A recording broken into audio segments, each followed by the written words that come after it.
चलिए, नमस्कार दोस्तों। आज हम बात करते हैं इतिहास के कुछ बेसिक्स की कक्षा 10 और 12 के लिए, विशेष तौर पर इतिहास के विद्यार्थियों के लिए, क्योंकि जब भी हम इतिहास पढ़ते हैं तो एक मन में शंका रहती है कि हम इतिहास इतना गहन विषय है, भारी है, किस तरह से पढ़ें, क्यों हम इसका अध्ययन करते हैं, क्यों हमें इसका अध्ययन करना चाहिए, और इसके अलावा इसका अध्ययन का मेथड क्या होना चाहिए।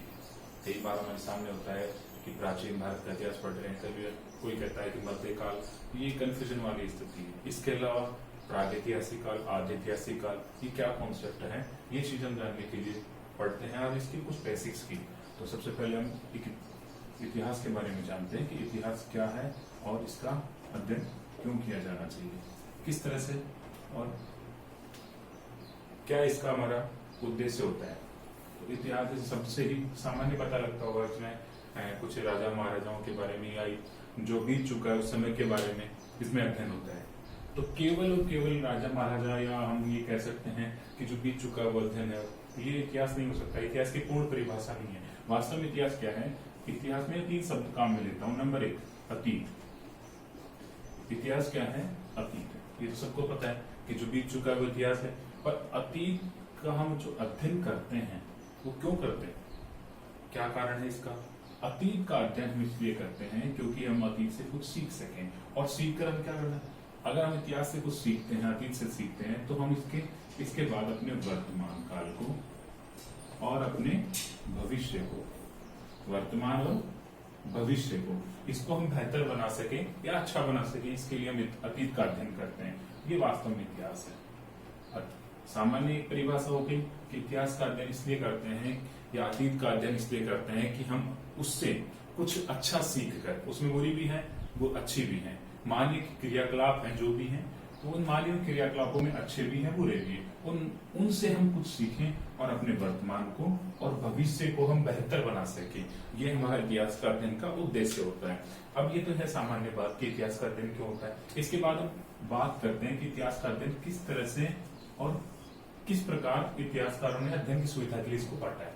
तो सबसे पहले देखते हैं इतिहास का अध्ययन इतिहासकारों ने 3 भागों में इसको बांटा गया है। भारतीय इतिहास के संदर्भ की बात करते हैं, विश्व के इतिहास की नहीं, हम केवल अभी भारतीय इतिहास के संदर्भ में बात करते हैं। तो भारतीय इतिहास के संदर्भ में इतिहासकारों ने इसको 3 भागों में बांटा है। नंबर एक जो है वो है प्राग ऐतिहासिक, जिसको हम प्रागैतिहासिक लिख सकते हैं। प्रागैतिहासिक काल।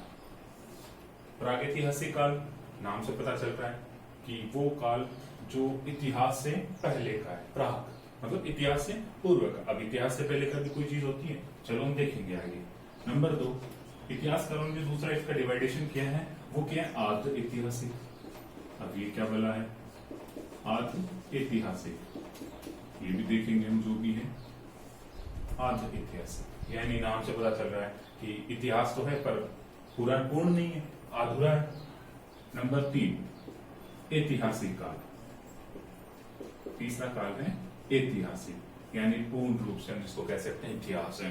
तो तुम्हारा जाहिर है कि क्वेश्चन होगा कि सर क्या ये इतिहास है? ये इतिहास नहीं है।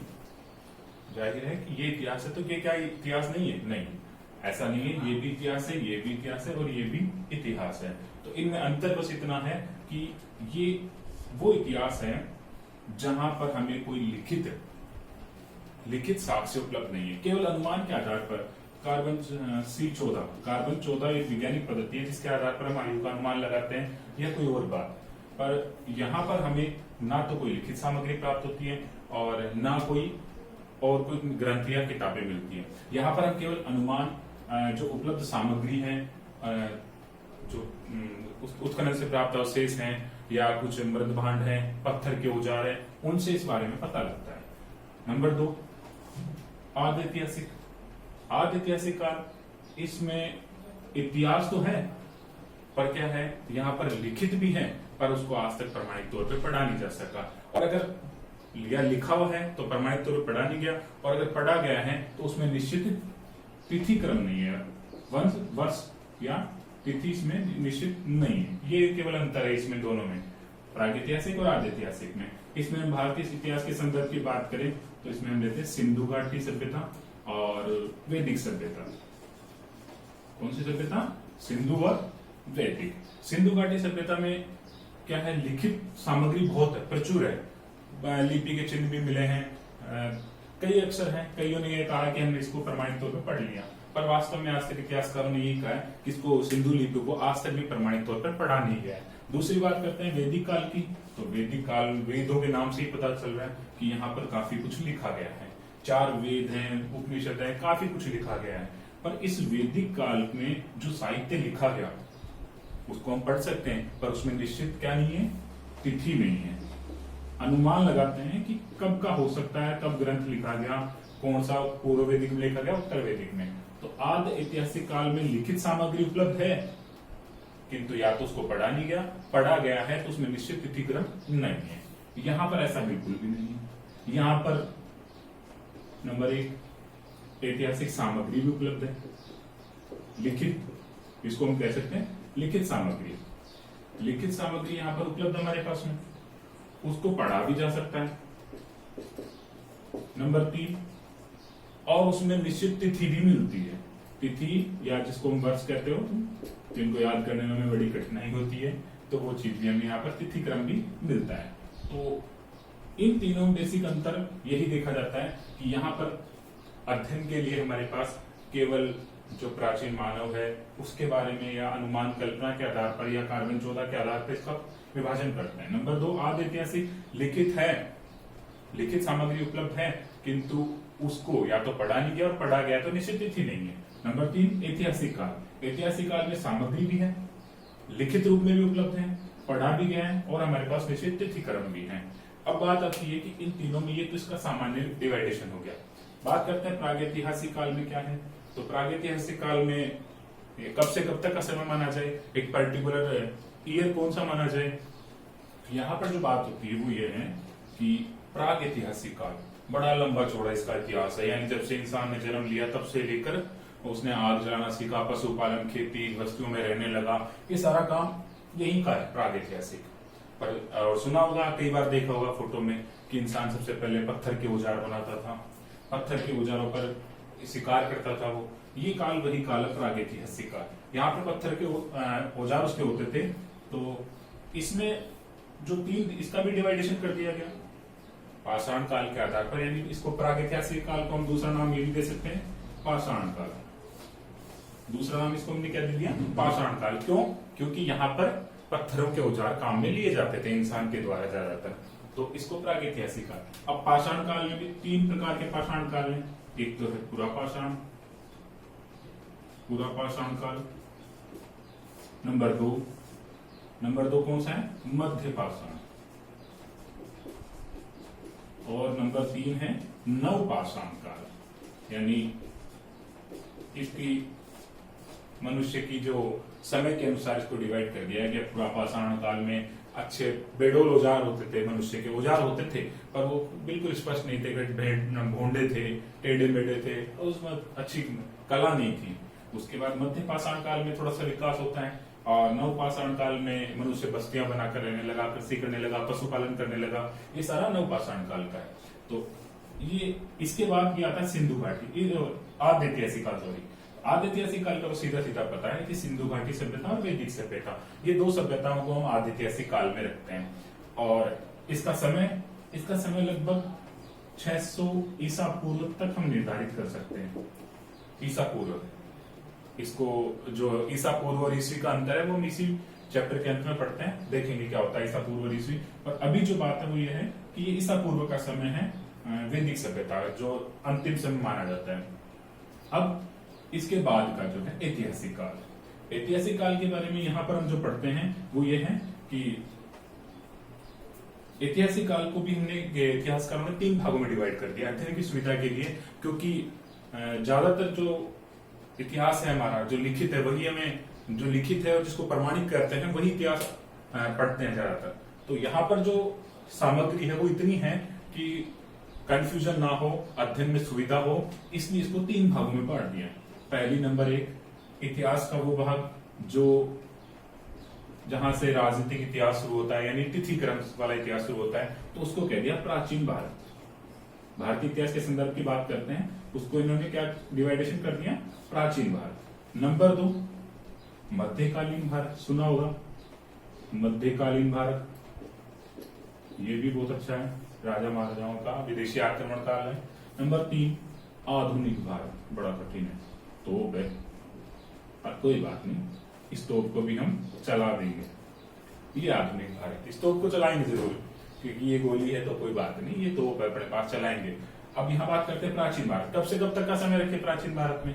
तो प्राचीन भारत में मैंने बताया जैसे 600 ईसा पूर्व, 600 ईसा पूर्व में क्या हुआ था, जनपद, जो महाजनपद वाला चैप्टर होगा उसमें हम ध्यान से पढ़ेंगे कि 600 ईसा पूर्व में क्या हुआ, जैसे परिवार, जन से जनपद, जनपद से महाजनपद, और महाजनपदों का काल था। वहां पर क्या होता, लिखित रूप में हमें प्रमाणिक तौर पर लिखित इतिहास मिलने लगा। तो ये प्राचीन भारत 600 ईसा पूर्व से शुरू होकर इस लगभग 1192 ईस्वी तक। अध्ययन की सुविधा के लिए अब तुम्हारा प्रश्न होगा कि सर इसको अध्ययन की सुविधा ही बनाई आपने हमारी, तो 1192 ही क्यों रखा, इसको 1000 ही रख देते, 1000 के बाद 1500 तक रख देते, फिर 2000 रख देते, बढ़िया रहता। नहीं, यहाँ पर क्या होता है, एक परिवर्तन होता है, और वो परिवर्तन क्या होता है, 1192 में एक तराइन का युद्ध होता है, नाम सुना होगा, पृथ्वीराज चौहान, 4 बांस 24 गज अंगुल अष्ट प्रमाण, ताही पे सुल्तान है मत चूके चौहान।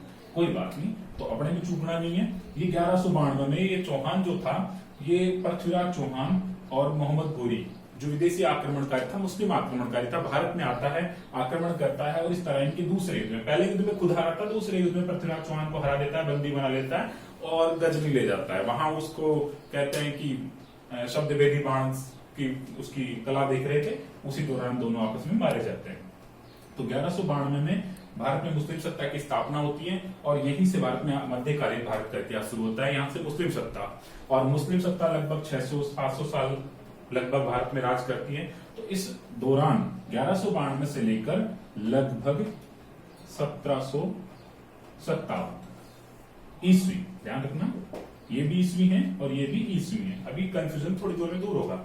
1192 से लेकर 1757 तक का समय, ये काल हमारा कहलाता है मध्यकालीन भारत। और इसके बाद 1757 में भी एक युद्ध होता है, युद्धों के बाद भी बदलाव आता है, ये तो हम जानते हैं, कभी भी तुम भी ऐसा नहीं हो, झगड़ा होने के बाद ही कुछ न कुछ सुलह का रास्ता निकलता है। तो यहां से भी आधुनिक भारत की बात करें तो 1757 में एक युद्ध होता है, प्लासी का युद्ध, बड़ा प्लास के पेड़ थी, वहां पर एक युद्ध होता है अंग्रेजों के बीच में, और बंगाल का नवाब था सिराजुद्दौला। तो इन दोनों के बीच में जो 1757 का युद्ध हुआ, उस युद्ध के बाद में भारत में पूर्ण रूप से अंग्रेजी सत्ता की स्थापना होगी, और भारत में जो ये मुस्लिम सत्ता थी, मराठा थे, जो और सारी सत्ताएं थी, वो कमजोर पड़ जाती है, और 1757 में भारत में मुस्लिम सत्ता की स्थापना होती है। और इसके बाद से लेकर जब भारत आजाद होता है, कब, ये तो पता होगा, 15 अगस्त 1947 तक का काल आधुनिक भारत कहते हैं। तो सर समस्या ये होगी, आप लोग कहोगे कि सर 1947 के बाद का इतिहास क्या कहेंगे, उसको कहते हैं समकालीन इतिहास। उसका नाम इतिहासकारों ने क्या रखा है, समकालीन, अभी का है इसलिए इसका नाम समकालीन इतिहास रखा है, 1947 के बाद के काल का। पर हम यहीं तक देखते हैं, प्राचीन भारत, मध्यकालीन भारत, आधुनिक भारत। 600 ईसा पूर्व से 1192 प्राचीन भारत, जिसमें महाजनपद आएंगे, मौर्य काल, गुप्त काल, वर्धन वंश, राजपूत, चोल, चालुक्य प्रतिहार, राष्ट्रकूट, गुर्जर प्रतिहार, और भी बहुत सारे हैं, यहाँ तक की बात इसमें मानी जाती है। और 1192 से लेकर मध्यकालीन की शुरुआत होती है। मध्यकाल में वही नाम सुना होगा, गुलाम खिलजी, तुगलक, सैयद, लोधी वंश, 5 वंश वो। इसके अलावा मुगल काल, जिसमें बाबर, अकबर, हुमायूं, जहांगीर, शाहजहां जो भी थे, मुगल काल। और इसके बाद आधुनिक, कुछ मराठाओं का भी काल, पेशवा शक्ति का भी उत्थान होता है, मराठा शक्ति का। इसके बाद है आधुनिक भारत, और आधुनिक भारत में तो प्लासी के युद्ध के बाद 1857 की क्रांति आ जाती है, और क्रांति के बाद भारत की स्वतंत्रता का संघर्ष, और उस संघर्ष के बाद धीरे धीरे अंत में भारत की आजादी का जो स्वतंत्रता का संघर्ष है वो माना जाता है। तो इस तरह से हम इस इतिहास का अध्ययन करते हैं कि वापस देख लेते हैं, एक बार अपना रिवीजन कर लेते हैं। ये एक इतिहास का दिमाग, इतिहासकार जो इतिहास पढ़ता है विद्यार्थी, उसको एक दिमाग सेट करने का एक जरिया है कि जिसके माध्यम से वो समझ सके कि वास्तव में हम क्या पढ़ रहे हैं, कब, किसको, कहाँ, कैसे पढ़ना है। ठीक है, वापस देखते हैं इतिहास। इतिहास क्या है? अतीत है। किसका? मानवीय क्रियाकलापों का, हमारा, तुम्हारा, यानी हमारे पूर्वजों का, जो आज से पहले हो चुका है, अतीत है। और अतीत का अध्ययन क्यों करते हैं? क्योंकि हम अपने वर्तमान और भविष्य को बेहतर और सुखद बना सके, इसलिए इतिहास का अध्ययन किया जाता है। अब इतिहास का किस तरह से हम अध्ययन करें? तो इतिहासकारों ने इसको 3 भागों में बांट दिया, प्राग ऐतिहासिक, आदि ऐतिहासिक और ऐतिहासिक, भारतीय इतिहास के संदर्भ में। तो प्राग ऐतिहासिक काल की बात करते हैं तो प्राग ऐतिहासिक काल वो जहां कहते हैं ना हमारे पूर्वज बानर थे, बंदर, तो वो वाला काल। तो यहाँ इसका केवल अनुमान, कल्पना और उत्खनन से प्राप्त अवशेषों के आधार पर इसकी जानकारी होती है। तो प्राग ऐतिहासिक काल पाषाण काल में बांटा गया। इसको पाषाण काल कहा गया क्योंकि पत्थर का औजार काम में लिया जाता था। इसमें पूरा पाषाण, मध्य पाषाण, नव पाषाण। आदि ऐतिहासिक काल लिखित सामग्री है, पढ़ा नहीं गया, पढ़ा गया तो निश्चित तिथि नहीं है, ठीक है। सिंधु घाटी सभ्यता और वैदिक सभ्यता। इसके बाद ऐतिहासिक काल सामग्री भी है, लिखित भी है, पढ़ा भी गया है, प्रमाणिक तौर पे पढ़ा गया और साथ में इसमें तिथि क्रम भी मिलता है अपने को। तो ये ऐतिहासिक काल। इसमें भारतीय इतिहास को ऐतिहासिक काल में बांटा गया, प्राचीन भारत, मध्यकालीन, आधुनिक। प्राचीन भारत 600 ईसा पूर्व से लेकर 1192, मध्यकालीन 1192 से लेकर 1757 और आधुनिक भारत 1757 से लेकर 1947, 15 अगस्त 1947 तक, ठीक है। इसके बाद हम बात करते हैं आगे एक छोटा सा टॉपिक जो ईसवी और ईसा पूर्व का हमारे में कई बार मतभेद रहता है, परेशानी रहती है कि ईसा पूर्व सर कई बार होता है, ईसा पूर्व क्या है, ईसवी क्या है, कितने सालों का अंतर है, ये चीज भी हम देखते हैं। तो सुना होगा कई बार, जैसे मौर्य काल ईसा पूर्व में आता है, गुप्त काल ईसवी में आता है, और ज्यादातर बच्चे कई बार गलती कर जाते हैं इसमें।